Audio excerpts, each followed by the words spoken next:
magacaweyn mahadakenay kii muujinaye magacaweyn mahadakenay kii muujinaye agar la'aan matiyo waayeel manfaciisu deeqo agar la'aan matiyo waayeel manfaciisu deeqo maaki ku muraadsaday kaaga masuga makasta u haraadan maaki ku muraadsada kaaga masuga walaalayaal xafladani waa xaflad muhiima aan u malaynayo taariikhda inaysan horay uga dhicin degmada Cadaado xaflad lagu furayo maktabad Cadaado ay iska leedahay waxaan u malaynayaa inay tahay xafladii koobaad anna sharaf ay tahay maantay in la igu casuumo inaan xariga ka jaro waxaan u mahad celinayaa gudoomiye ku-xigeenka aqalka sare mudane Abshir iyo raggii kale ee la socda waqtigu hogaaminayay ayaan u mahad celinayaa xafladan maktabadan u furay degmada Cadaado waxaan leeyahay dadweynaha degmada Cadaado waa fursad muhiim ah iyo wali waxaan u malaynayaa galmudug oo dhan inay tahay maktabadii goobaad inay tahay u malaynayaa waa fursad dahabiya oo idin soo hoyatay oo deegaanka soo martay waxaan rajaynayaa insha Allah inay horay u sii socon doonto oo la casriyeyn doono oo la kordhin doono oo buugaagta iyo kitaabada iyo wax kasta oo meeshan laga daalacanayo insha Allah wuxuu say ku bilowdaan ma ahaadaan step ay u socon doonaan inay hore u sii socoto dadweynuhuna waxa la rabaa sida loogu keenay maktabadan inay uga faa'iideystaan oo ay yimaadaan librariga daalacdaan kitaabadii iyo buugaagtii iyo qof walba wuxuu u baahan yahay taariikhdii hore iyo midii dhexe iyo midda dambe inta waa laga helayaa marka waxaan leeyahay waa fursad dahabiya hal laga faa'iideysto mar labaadna waxaan u mahad celinayaa senatarka waxaan leeyahay dadka awal horena waxqabadka deegaanka waa ka muuqdo iskuulaadkii aad ka dhistaa ka muuqday oo dadweynuhu dhiganayaan haddana waa qaybo kale oo ku soo kordhiday waxaan galabtay anigu aan shakhsi ahaan jeclaa inaan halkan ka qiro Abshir Bukhari inuu yahay gudoomiyaheena xildhibaanka koowaad ee bulshadiisa matala kuna matala wixii shalay loo doortay oo uu ka ballan qaaday aysan jirin maanta xildhibaan kale oo dib inta ugu soo laabtay wax faa'iido bulshadii u ah dib ugu soo celiya waxaan la qabaa fikirkii gudoomiyaha dhalinyarada ee uu yiri gudoomiyuhu wuxuu noo dooran yahay mar labaad haddii Ilaahay qaadaro nafta Ilaahay rabbi ugu kaadiyo waxaan jeclaan lahaa inuu gudoomiyuhu haddana aan niraahno gudoomiye kaliga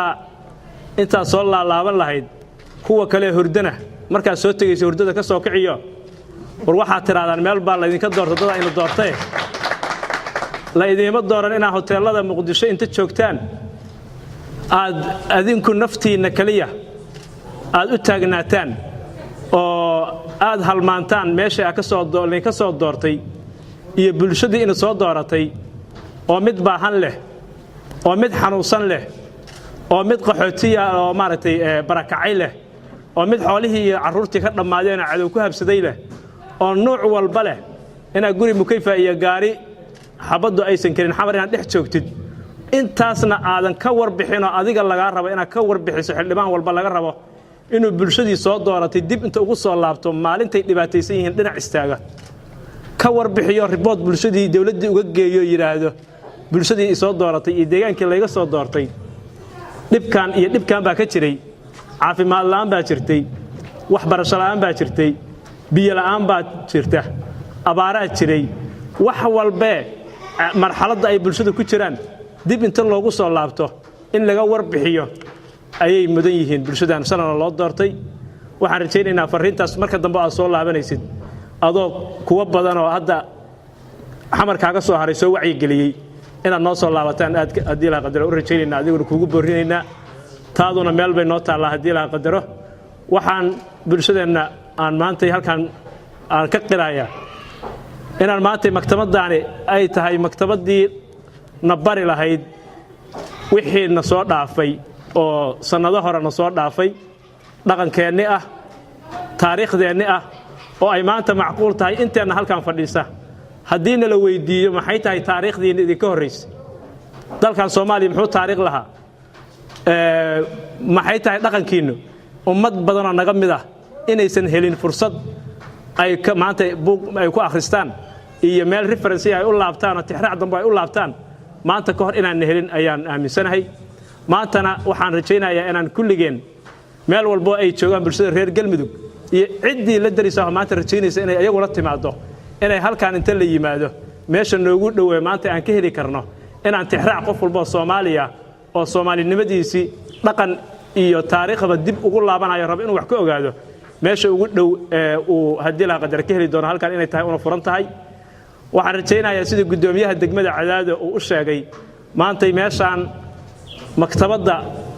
looga furay inay sanadyada soo socota annagiyo wada midaysan inaan ka qayb qaadano qof walba meesha waajibku uga saaran yahay sidii loo sii hormarin lahaa haddii ay tahay dhisme iyo haddii ay tahay waxa ay u baahan tahay agabka ahba sidaan uga sii hormarin lahayn inaan haddii la qadaro ay qolo walba meesha taariikh ay ka qaadato kaalinteeda ka wasaaradahan ku hadlaaya afka wasaaradda waxbarashada waxaan ballan qaadayaa haddii la qadaro inaan kaalinta nooga aadan oo ah horumarinta maktabadda inaan dhinacana ka qaadan doono aad iyo aad u mahadsantiin waxaan horta marka koowaad ku faraxsanahay inaan ka qayb galo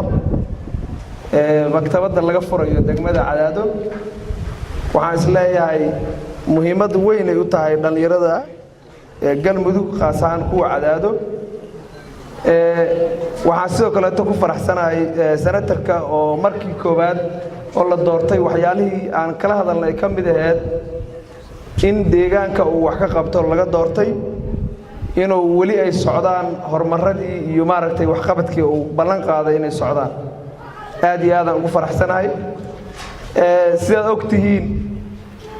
si gaar ah dhalinyarada u taabanaysaa runtii dadka ka faa'iideysanayana u badan yihiin senataradu waxay wakiil ka yihiin shacabka oo Galmudug ama shacabka dawlad goboleedyada annaga dawladda federaalka waxa nooga mas'uulka ah oo aan baahideena u gudubsanayno waxay yihiin waa senatarada ma ahan Galmudug xildhibaanada dawladda ku jirana ma aha marka maadaama ay shacabku wakiil ka yihiin oo ku faraxsanahay senatarku inuu fuliyo ballanqaadidii uu sameeyay wuxuu hore u sameeyay iskuulka maaragtay ishag badbaadada laga sameeyay dadkii maaragtay ishag indhoolayaasha wuxuu u sameeyay iskuul xafiiskii oo hore u furayna iyaduna muhiim bay ahayd waana runtii mid dhalisay in maanta wax qabadka ugu dambaysa hadda ay socoto waxaan sii rajaynaynaa wax qabad intaas ka badan inuu maaragtay ishag uu soo qabto in inta xildhibaan la doorto oo deegaan laga doorto inta iska tago markii deegaan doorashada la gaaro haddana uu soo laabto waxa ogtiin waxyaalaha indhaha noo yeelo way Soomaaliya inta badan waxay isugu tageen magaalada Muqdisho in la tago lagu shaqeeyo qof walba markii waqti uu ka dhamaado la yiraahdo deegaanka ordaad dhalinyarada iyo shacabka deegaanka degan qof walba uu soo istaago inuu inta laamiga soo istaago loo sacbiyo iyadoo khiyaali ah waxaan rabnaa sida hadda senatarku uu maanta u shaqeeyo kale in xildhibaan walba inta deegaanka ku soo laabto inuu wax qabad ka shaqeeyo oo waliba si gaar ah loo maal gashto dhalinyarada waa kaaga mahad celinaynaa anoo ku hadlay afka dhalinyarada Galmudug in aad deegaanka ku soo laabatay oo waliba maktabad aad samaysay ay si khaas ah dhalinyarada uga faa'iideysanayaan waxay horumarka waxbarashada qayb ka noqon doontaa waa kaaga mahad celinaynaa waxaan codsanaynaa in madax kasta oo ay soo laabtaan waa qofkii raba inuu nagu soo laabto marka senatarka waa maaragtay uga mahad celinaynaa hal lagu daydan leena wax dayasho mudan anaguna insha Allah taala waxaan maaragtay ka qayb qaadan doonaa qof iyo cod loo bixi doonaa waxaad ka dareemi doontaa doorashada soo socota wassalaamu calaykum waraxmatullaahi wabarakaatuh waxaa farxad weyn noo ah inaan maanta ka soo qayb galnay furitaanka maktabadii ugu horeysay ee laga furo degmada Cadaado waxaan leenahay waa horumar markasta uu taagan yahay senatarkii ugu horeeyay gudoomiyii ugu horeeyay wax qabadkii ugu horeeyay haddana senataradii laga doortay Galmudug senatarkii sameeyay oo mar walba u taagan inuu hormariyo bulshada baahiyahooda sidii aan ognahay waxaan leenahay waa nin ku dayasho mudan sidoo kale waxaan u mahad celinaynaa dhammaan inta jecel inay wax qabato waqtigan uu saamixi lahayd sanatarada iyo xildhibaanada naga maqan ee reer Galmudug waxaan maktabada hadaan nahay isboortiga Galmudug ku soo biirin doonaa buugaag badan ee leeyin isboortigu haddii Ilaahay idmo waxaan keeni doonaa ilaa dhowr buug oo dhowr nooc kala ah oo isboortiga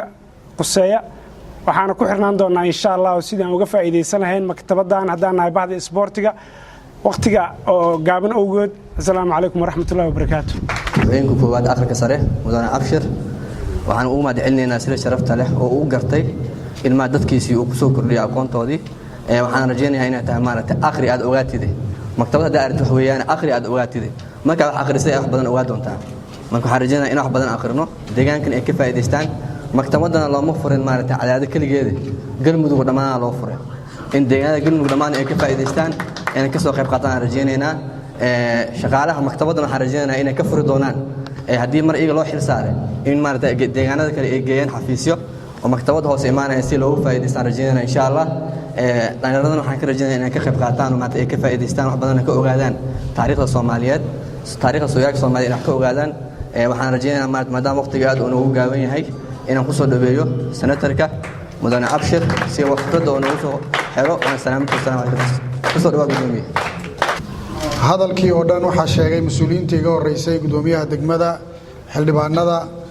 gudoomiyihii dhalinyarada madaxii waxbarashada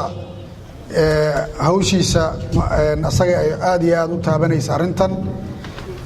dhammaantood waxaan leenahay way mahadsan yihiin aniga waxaan rabaa inaan halkan kaliya runtii aan inii sheego waxqabadka looga baahan yahay qofka mudanaha ah iyo waxa aan qabanayno waxa u dhaxeeya farqi aad iyo aad u weyn intii loogu tala galay ama nalka rabay ama anigaba la iga rabay iyo wax u dhow ma ahan intan awood intaas ka badan iyo waxqabad intaas ka badan ayaa nalka rabaa laakiin duruufaha jira iyo dhaqan dhaqaalaha dalka iyo arinta ammaanka dalka si guud iyo dhaqaalaha dalka si guudba waxaan filayaa in ay aad iyo aad u adag tahay in mudanaha uu kaalintii laga rabay uu si buuxda uga soo dhalaalo laakiin loo baahan yahay in xagla laaban xoolo kuma yimaadaan in isku dayo wuxuu qaban karaa inuu qabto marka tan waa isku dayadii aan samayn jiray qayb ka mid ah waay marka waxaan rabaa in aan dhalinyarada si gaar ah u sheego munaasabadan